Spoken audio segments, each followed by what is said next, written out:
हर हर महादेव। केदारनाथ धाम भारत देश के उत्तराखंड राज्य के गिरिराज हिमालय की चोटी पर स्थित देश के 12 ज्योतिर्लिंग में से एक यहाँ स्थापित है। रहस्यों से भरे इस केदारनाथ धाम और मंदिर के संबंध में कई कथाएं जुड़ी हुई है। आज के इस वीडियो में हम केदारनाथ धाम से जुड़े कुछ रहस्यों को जानेंगे, तो वीडियो को अंत तक जरूर देखिएगा। नमस्कार, आप देख रहे हैं ठाकुर गुरुकुल यूट्यूब चैनल।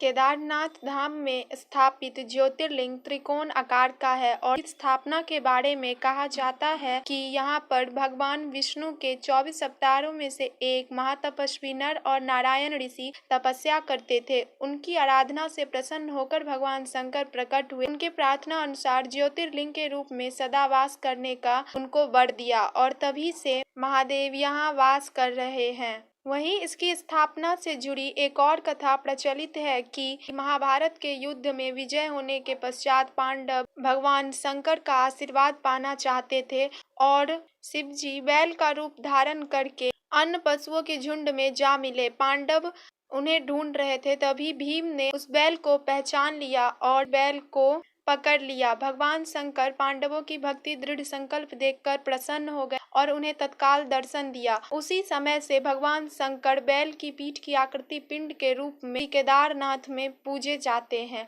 और कहा जाता है कि यहाँ पर स्थापित ज्योतिर्लिंग भगवान शिव के बैल रूपी अवतार का पीठ की आकृति है। केदारनाथ धाम में एक तरफ करीब 22,000 फुट ऊंचा केदार, दूसरी तरफ 21,600 फुट ऊंचा खर्च कुंड और तीसरी तरफ 22,700 फुट ऊंचा भरत कुंड का पहाड़ है। न सिर्फ 3 पहाड़ बल्कि 5 नदियों का भी संगम है। मंदाकिनी नदी, मधुगंगा नदी, क्षीरगंगा नदी, सरस्वती और स्वर्ण गौरी नदियों का संगम यहाँ पर पाया जाता है। इन नदियों में अलकनंदा की सहायक नदी मंदाकिनी आज भी मौजूद है। इसी के किनारे है केदारेश्वर धाम। दीपावली के दूसरे दिन शीत ऋतु में मंदिर के द्वार बंद कर दिए जाते हैं। 6 माह तक मंदिर के अंदर दीपक जलता रहता है और 6 महीने के बाद जब केदारनाथ धाम का कपाट खुलता है तो मंदिर के बंद रहने के पश्चात भी आश्चर्य की बात है कि दीपक भी जलता रहता है और निरंतर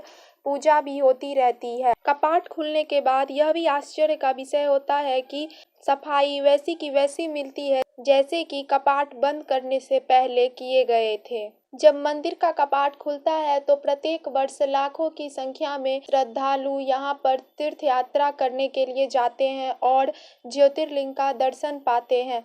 कहा जाता है कि यात्रा अधूरी मानी जाती है अगर केदारनाथ के साथ साथ बद्रीनाथ का भी दर्शन ना किया जाए। पुराणों की भविष्यवाणी के अनुसार इस समूचे क्षेत्र के तीर्थ लुप्त हो जाएंगे। माना जाता है कि जिस दिन नर और नारायण पर्वत आपस में मिल जाएंगे, बद्रीनाथ का मार्ग पूरी तरह से बंद हो जाएगा और भक्त बद्रीनाथ के दर्शन नहीं कर पाएंगे। पुराणों के अनुसार वर्तमान बद्रीनाथ धाम और केदारेश्वर धाम लुप्त हो जाएंगे और वर्षों बाद भविष्य में भविष्य बद्री नामक नए तीर्थ का उद्गम होगा। केदारनाथ धाम से जुड़ी अगली घटना को सुनकर आप भी आश्चर्य में पड़ जाएंगे, लेकिन अगर आपने अभी तक चैनल को सब्सक्राइब नहीं किया है तो जरूर कर लीजिए। 16 जून 2013 की रात प्रकृति के द्वारा बरपाए गए कहर से जल प्रलय की स्थिति उत्पन्न हो गई और बड़ी और मजबूत इमारतें ताश के पत्तों की तरह ढहकर पानी में बह गई, लेकिन केदारनाथ के मंदिर का कुछ नहीं बिगड़ा। आश्चर्य की बात तो तब हुआ जब पीछे पहाड़ी से पानी के बहाव में लुढ़कती हुई विशालकाय चट्टान आई और अचानक वह मंदिर के पीछे ही रुक गई। उस चट्टान के रुकने से बाढ़ का जल